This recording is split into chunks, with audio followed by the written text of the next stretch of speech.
I'm sure you learned something from what he said. So I would ask you, what is your passion and how are you achieving that thing to make sure that it's actually impacting people around you? Even though you have challenges, yes, surely the challenges will come, but don't forget that from something bitter comes something sweet sometimes. Yeah. Exactly, because if you look at all of these drinks that we take, alcohol actually has loads of sugar in it. Yeah. So no matter how something bitter is, there's always a sweetness attached to it. And if you can find that sweetness and squeeze it out, you can achieve something fantastic and leave a lasting legacy. And that's what we saw down there from this video. You just watched the leading edge, a lasting legacy that will go beyond generations. Yeah, that's it. That would go beyond generations. Should I welcome you back to the program, Papa? Because this is the time to actually tell you the rundown. So I know that we all know that today is November 25th. Yeah. Yes. And it's just 1 month to Christmas. Yes. But there's something that many people don't know, and that is November 25th of every year has been declared by the United Nations as the day to celebrate. Should I say to celebrate? Oh, yes. Or a day that actually been declared for International Day Elimination of Violence Against Women. So we have somebody with us today. Her name is Mrs. AmaraNTA2. I'm sure some of you know her as AmaraNTA2. So she's still the same person. It's just the name just that the changed. name, but she still has everything intact. So we have her on the Inspire Me segment today. And the Inspire Me segment today is actually dedicated to elimination of violence against women. And shortly after the Inspire Me segment, we'll be moving on to the Smart Life segment. What character stands you out in your place of work? Don't worry, we have answers here. And we'll be joining Mr. Jibodu. He's an author of Excellence at Work. And we'll be telling you much more about those things you can do that would actually stand you out. I'm tired of people saying, my Oga does not like me. Because that's what they say most times. If your Oga liked you at first, he wouldn't employ you at first. So the reason why you employed, because he liked to, all you need to do is just maintain the likeness and even build on it. That's it. Okay, so you want to know how to maintain that likeness? Don't worry, wait for the Smart Life segment and you'll get to know more about that. Oh yeah, and also today we have milestone on the show. We're talking about something historic, something beautiful that changed the fortunes of this great nation, the currency note. Its inception and up to date on how it's been transformed and different things have happened afterwards. So now we have that as well. So all you have to do between now and 2 p.m. you're going to just stay there, relax, watch us, and don't forget you can as well contribute on the show, because the more you send in messages, the richer the show. Our Twitter handle is @NewDayTV Show and Facebook is New Day TV Show. So it's time to introduce, or should we tell her to introduce herself? No. Okay, let me do the honors. Actually, I'll have been a bit poetic, but she's married, and I want to respect myself. Respect yourself. Oh yes, I like my fine face and my suit that I just bought, so I don't want it to be destroyed outside. Anyways, on the Inspire Me segment on the show today, we have a campaigner for woman equality. Someone who is against the eradication, someone who is for the eradication of violence against women in our society and the world at large. No other than, like she said, Mrs. AmaraNTA2. Mrs. Amara, great to have you on the show. Thank you, and nice seeing your beautiful faces. Oh yeah, my beautiful. Myself, so why are you claiming everything now? She said your beautiful faces, except for once. No comment. He's handsome but beautiful at the same time with a beautiful face. Oh, no, thank you very much. Thank you. All right, so Mrs. Amara, how have you been? I'm good, and everything has been good. We run an organization against, that is up for the eradication of violence against women. That's Docker's initiative. Yes, but strictly for widows. Yeah, sometimes we go out of our way to fight for abused women. Yeah. Whenever they come to me, we do it for them. But we are for widows and their fatherless children. Okay, so how has it been, because not everybody goes into your line of work in this society. So how has it been for you? Yes, it hasn't been easy. You find out that sometimes instead of you getting a thank you, you get hatred in return. Oh, Yeah, I've had cases where my life has been threatened, Wow. you know. I've had in-laws, some wicked in-laws calling, you know, to insult the hell out of me. And I've had cases where if some abused women, when I try to counsel them, because I am a trained counselor, and whatever I do in accordance, because I'm a Christian and I believe that I must do what the Bible must be my guide in whatever I do. I'm sorry to say that, but that is my own guide. So, like you said I fight for gender equality. I don't fight for gender equality. I'm sorry, I don't. I fight for the rights of women, for them to be respected and treated as fellow humans. But I believe there is a place that is just for a man in nature. I don't fight, I don't compete with men. I love men and I give them their place in nature. But I also want to be the woman that God has created me to be, and I want to be respected as that woman that I should be. Yeah. Now, today, you know, it's violence, elimination against violence against women. Now, people think when we talk about violence against women, we're only talking about domestic violence. What other things would you classify as violence against women? When you talk about domestic violence, that's we're talking about the home, people in relationships. But when you talk about domestic violence, our minds go, you know, we always think it's just about the physical aspect, the physical abuse. No. When you talk about domestic violence, you're talking about sexual abuse. You're talking about emotional abuse. We are talking about one spouse denying the other what is due, you know, to him or her. We are talking about so many things. Do you understand? It's not just when he raises his hand. It can be psychological, emotional, financial abuse. Yeah. Exactly. Even rape and things like that would also be classified as violence against women. Yeah. Now, for you, I mean, this might be a very personal question, but have you, because sometimes, you know, I mean, it's good when we have people that have experienced it come out to talk about it, and it actually encourages others. So for you, have you experienced such a thing before? Yes, I experienced it, and I experienced it for 14 years. Wow. So when God delivered me, that's the way I put it, because I actually didn't have the boldness, the courage to take a walk. Do you understand? And that is what is happening to so many women today. They want to take a walk, but the courage is not there. They are not being encouraged to save their lives. I didn't have the courage. I didn't have what it takes for you to take a walk. I stayed back there because of what the society was going to say, and because of what religion says, and because my father is a pastor. He's been in the ministry for about 48 years. So I was also thinking about his image as a pastor to protect this. I shouldn't let this happen. So what I did was I found myself, I started praying. I actually fasted because I saw that I was dying after that 14 years. So I didn't take a walk. I prayed, I started praying. I said, God, take me out of here. And supernaturally, you know, God took me out. I went out. On getting back home, I was locked out. I didn't go back fighting because I was like, God is behind this. So I walked away peacefully, quietly. It takes a lot of courage. For 14 years, I took it. For 14 years, I cried. But people, the world saw the world. They saw a girl who was traveling around the world enjoying herself. They saw a girl who was living in one of the best houses, driving the best cars, and enjoying herself, wearing the gold and the diamonds. That's what the world saw, and that is what I made them to see. Yeah. Because in church, people were bringing their own wives to me for counseling. People were bringing their wives, Amara, talk to my wife. But I couldn't speak to anybody. I was hiding in pain. I remember some Sundays I would get beaten, and the same Sunday morning I would get to church, I would still reserve the seat next to me for him. I'll put on my designer sunshade with blood spots in my eyes. People saw the designer sunshades. They didn't see the blood spots. So it's a lot of women are hiding. Even pastor's wife, I am telling you this truth.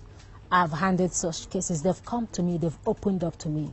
So when you see a pastor even kissing his wife, praising his wife on the altar, it's not always what it seems to be. Okay. So don't be deceived. Don't think your husband is the devil. Why that pastor is a saint. A lot of their wives come to me. They've opened up to me, and I tell you, it's not always. So when you see those beautiful women, you admire them. Don't admire them. There's always something behind. But our society, religion, is not encouraging women at all. What about the police force? Are they encouraging? Yeah, when we talk about the society, okay, when we talk about the society now, we are talking about what people will tell you. Yeah. And talking about the society, you find out that even women are their own worst enemies. Yeah. I remember when God delivered me, a woman picked up her phone. There is nothing she didn't tell me. There is nothing on earth she didn't tell me. But by the time she finished, I said, Madam, you know what? Since it's good, may you see it and may your children see it. At that point, she started begging. I said, but do you like it? And then you're talking about the police force. When I was locked out, I didn't go back fighting. But to cover up the wickedness of man, the police was used against me. I was taken to, I remember one day, I was just stepping out of the gate, and about 5 men from Pantif police station had to get me arrested over nothing. Because somebody went to write an allegation of attempted murder. Wow. Put up a petition against me. So that means that even the people, I mean... that you're fighting for... The police gets paid for these things. They take their bribe, they take their cut, and that's it. They go out there against the helpless. But God delivered me. I was taken to Zone 2. In fact, when they saw me, the story changed. Thank God for that. A commissioner of police took advantage of my situation, actually came to the hotel room where I was hiding to sleep with me. But God delivered me. So I saw it all. The police, I have had cases where I take women being abused to the police. By the time they get to the police, you know what happens? The police tells you, hey, madam, go home and sort yourself out. I beg, go home to your husband, go and sort yourself. Is that what the police should do? Wow. So there's no protection. Despite all of these challenges you faced, what's been your drive, your motivation to sustain this movement? Yes, if you go even on my my Facebook fan page or my newspaper columns, I am for marriage. And I teach people. I have conferences once in a while, and I teach people. If I'm talking to singles, I tell you these are things you have to look out for in a relationship. If you see this, it's a sign that you are going to end up being abused in that marriage. There are signs to look out for. When a man becomes controlling, manipulating, when a man becomes sees himself as your God, go out when I want you to go out. Call me. When he starts calling you, monitoring your movement, those are signs that you may end up being. So I speak to women. When it comes to marriages, I talk to them because I want marriages to succeed. I am for marriage. And I tell people, don't go bitter against anybody. I tell women, don't go bitter against them. You just have to look for a way to come out of it. If you cannot solve, if a man beats you once, you can say, okay, it's a mistake. If he beats you a second time, run for your life. Whoever is telling you, stay, sister, pray, it is well, it is well. It is not well. That was the same thing they told Titi Arowolo, and Titi is gone today. The daughter is motherless. That was the same thing they told the immigration officer. She is gone today. Nobody, and those people telling you to stay back there will never come back to ask for your fatherless or your motherless children. You better take care of yourself, take care of your children by staying alive for them. When it comes, for every other thing I can tell you, stay in there, hang in there, pray, trust God. See what you can do about it. But when he raises his hand against you, please run for your dear life. You may never live to tell the story. Few weeks ago, a lady somewhere around the Jibo, the husband used cutlass. They sent me the pictures. Cutlass on her head. We got the police. He was arrested. At the end of the day, we wanted to, because I work with some lawyers, like Barrister Taiwo, the former NBA chairman of Lagos State.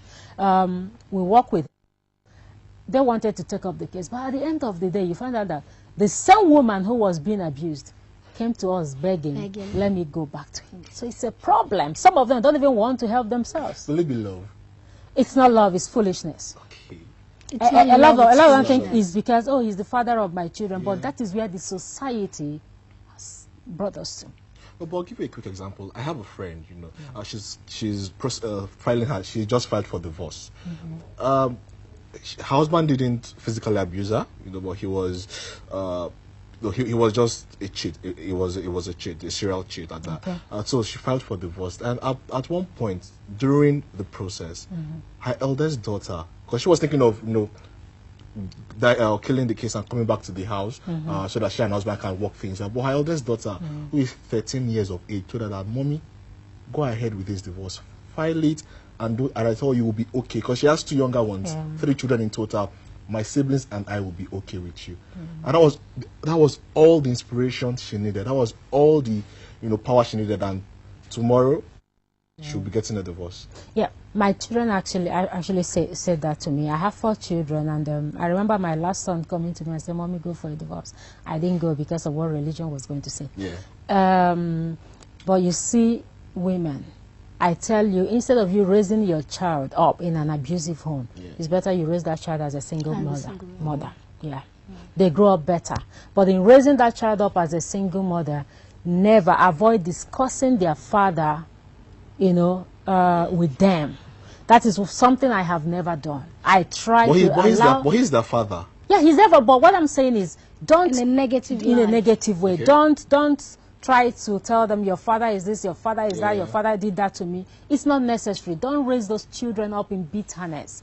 Even in marriages, parents make this mistake.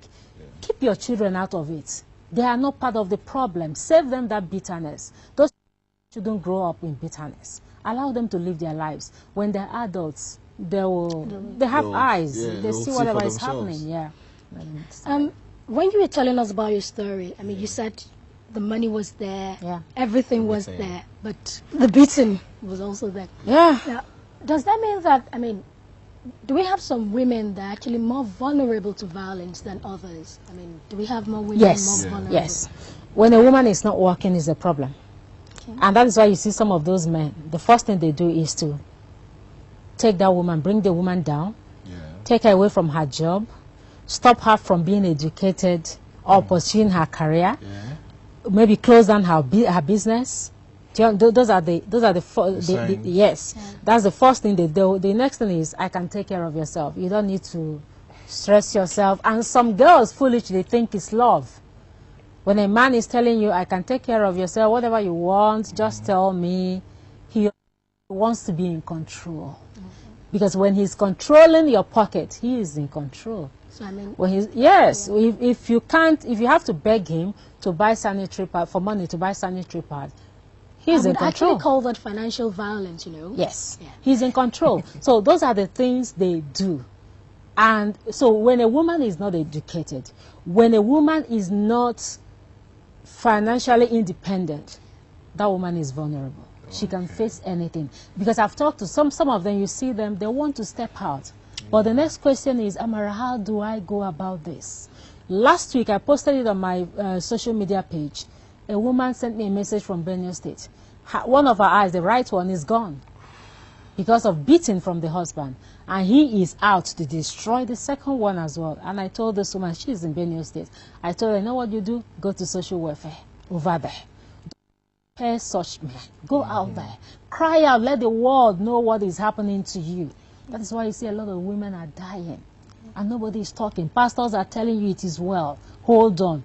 That pastor will not hold on if his own daughter was in that same situation. So don't hold on. From what you're telling me now, I mean, it means that some women actually experiencing violence, but they don't know about it. Yes, they don't know. They don't know. So some of them have come to accept that, oh, this is the society, this is the way it is done. Yeah, it's a norm. So it's something that abnormal has suddenly become normal for us. That is not the way it's done.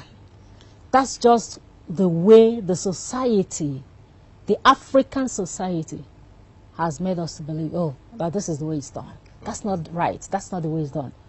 Yes, you are his mate, you are his spouse, not his slave. So nobody should treat you as a slave. Okay.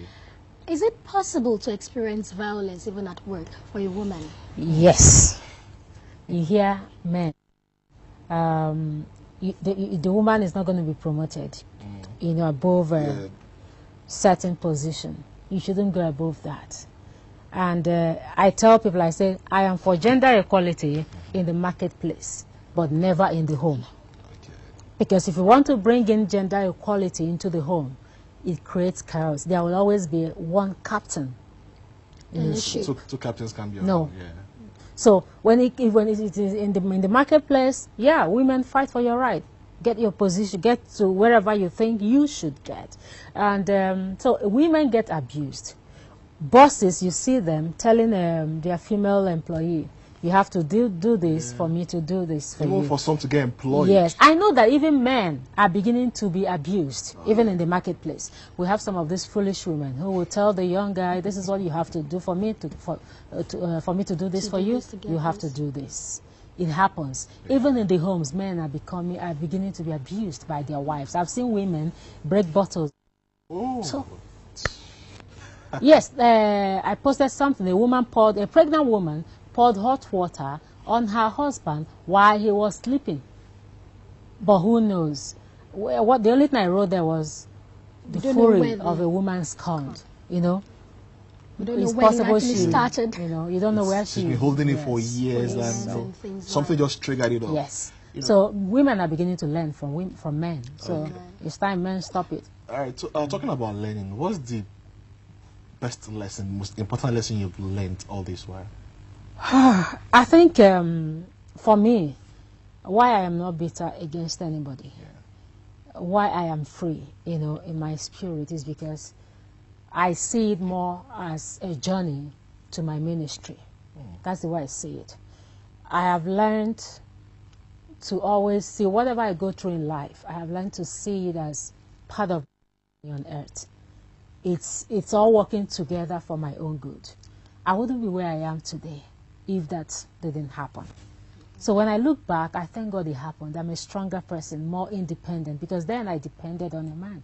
But now I can stand and speak for myself. Now God is using me to unite homes. Now God is using me to heal the hearts of, broken hearts of women. Now God is using me to, talk to women who are abandoned, children abandoned by some reckless fathers. So I just thank God because it happened. I am happy it happened, honestly, because if that did not happen, possibly Amara would be maybe in the village or in a rich man's house, living under his shadow. But now I live for myself. I live for humanity. I live for society. My children, they have seen me. They have learned so much from me to be strong, hardworking, and independent. That's life. I mean, just right now on the TV set, we're actually scrolling some of the things you've done. I mean, your NGO and all of that. Fantastic. The achievements. Congratulations. Thank you. I mean, this is not a topic that should be treated lightly. Yeah. No, but again, I still have to smile to congratulate you because you've gone through a lot and you're doing a lot for people. Yeah. I'm actually working on my book, My True Life Story. Your True Life Story. And someday. Well, even, is it possible, the reason I'm asking you questions like this is because somebody might feel, as long as I'm not being beaten, there is no violence. There's no violence anywhere. Is it possible for a parent to actually carry out violence against his or her own daughter? Yes. How? So many daughters. Okay. I got a message, I think 2 days ago, and I posted it on my social media page. The girl was disvirgined by her own father. The father has been started sleeping with her from when she was 19 or 15, thereabout, until today, because she opened up and told her mother when she could no longer take it. The father has refused to pay her school fees, has refused to give her money to write a WAEC exam, so that girl is currently going through abuse. And you see some mothers, it might interest you to know that even some mothers sleep with their own sons and they are not able to speak out. Some mothers torture their own children, maybe as a result of bitterness. You see a lot of single parents. A lot of single parents, they do that, especially single mothers. See them taking out their anger on their children, their frustration on their children, you are only going to end up destroying their lives. You're going to end up transferring your bitterness to them. And it's a cycle, it continues running. So we have to be very careful. Learn not to take your anger out on your child.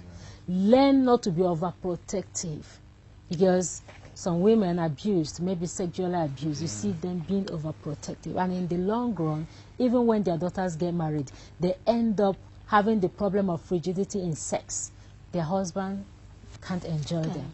So it becomes another problem for them in marriage. So we really have to be very careful. You must be able to break the cycle. Let it stop with you. Let that bitterness stop. And not with transfer you. it to the next generation. We have a couple of questions coming from our social media feed. This one, she's preferred to stay anonymous on Twitter. Her handle is just a phone number there. She's actually saying that she's actually in a marriage right now.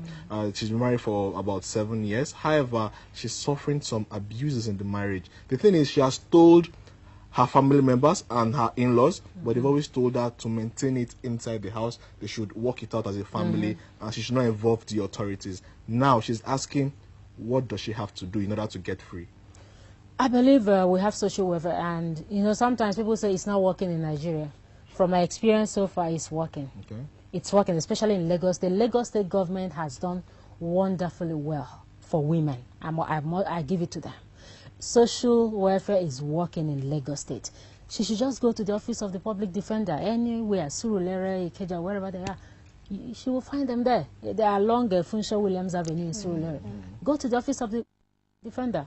Let them know what your case. I've taken women there and they come out with good results. So what do you actually stop listening to? Because for 14 years I believed the same thing. It was going to be all right. It was going to be all right.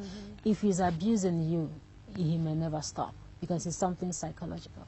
Okay, the second question we have, this one is coming from Annie. It's on Facebook, and she's saying that, well, she's about to get married. She's been engaged for a couple of months. Their marriage is coming up in 2 months' time. However, her fiancé is beginning to show signs of abuses. How does she call off the wedding? Does she call it off, or does she talk to him? She just wants advice. She's going to wed in 2 months. Yes. Anyway, some people, when I throw out questions like this, the first thing is, didn't she date him, before? Not everyone. I didn't date mine. So not everyone. Mine was more of a child. I was just 17 plus. So, but I always tell people, if you have seen the signs, a broken engagement is better than a broken marriage. Get out of it. If you think you cannot cope with it, because if you are getting married to that man, hoping that, he's going to change in marriage, he will get worse in marriage. He's not going to change. If he slaps you now and buys you whatever, maybe a jewelry set or like to beg for forgiveness, in marriage is going to pound you in a mortar. You may not get 5 Naira Coaster biscuits. You won't get it. Okay. From what you said now, that means that even parents that force their daughters into early marriage, that's also an abuse. Yes, yeah. That's also violence. And that's part of the problem. Because you see a lot of women, they get married without knowing what marriage is. They get married believing like, I am just his slave. I am there to serve him. I am not. Now I am married to a wonderful man. I serve him. I pamper him. I am the wife he wants to. But he respects me. He knows that this is a human being. She should be treated as a human being. So, fantastic. Then I would also, from what you've said as well, there's something that is ringing in my head now. That once you see any violence in any form, don't even run to the pastor, don't even run to the policeman, run to the social welfare. Go to the social welfare. Okay. And that's where you would actually be. Go to the social welfare. What do they do to such men, by the way? Some of them, sometimes they invite them to the office. They try to talk to them, they give them the warning, never lay your hands on her again, never. This is the last warning. If they continue, they take action. Like there's this woman, the husband got to the point of locking her out. Over every little disagreement, the man will lock her out, take his girlfriend inside. Then I sent to the social welfare office.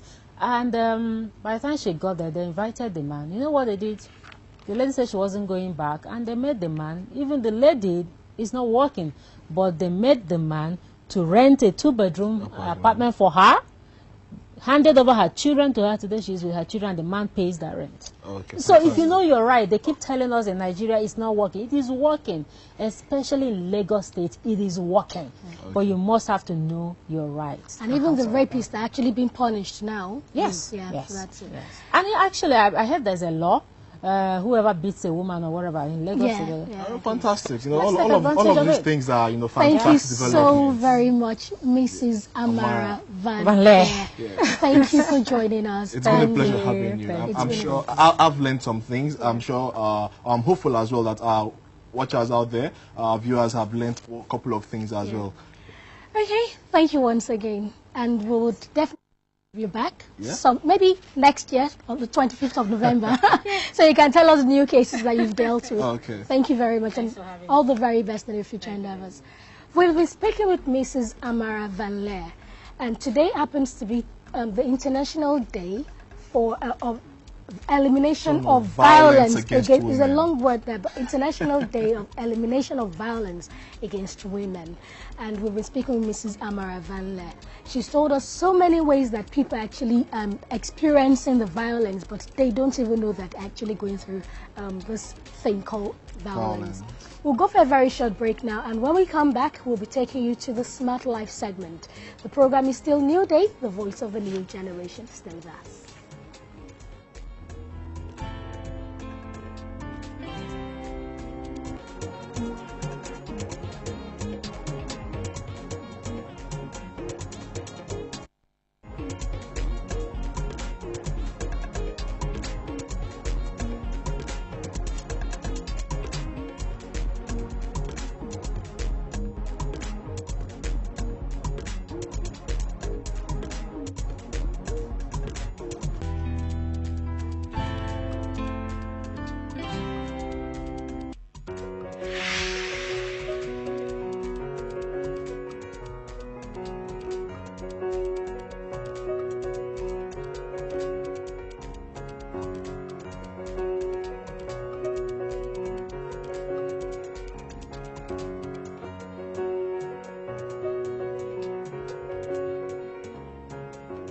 The West African Currency Board was responsible for issuing currency notes in Nigeria from 1912 to 1959.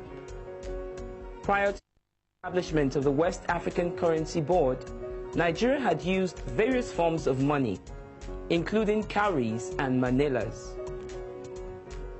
On the 1st of July 1959, the Central Bank of Nigeria issued the Nigerian currency notes and coins.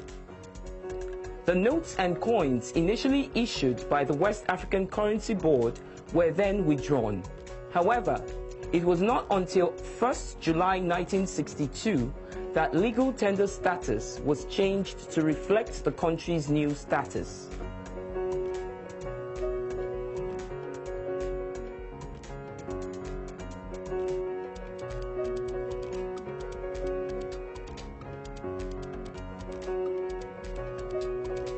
The Naira was introduced on 1st of January 1973, replacing the British.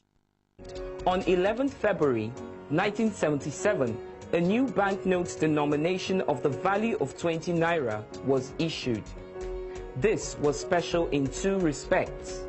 One, the 20 Naira banknote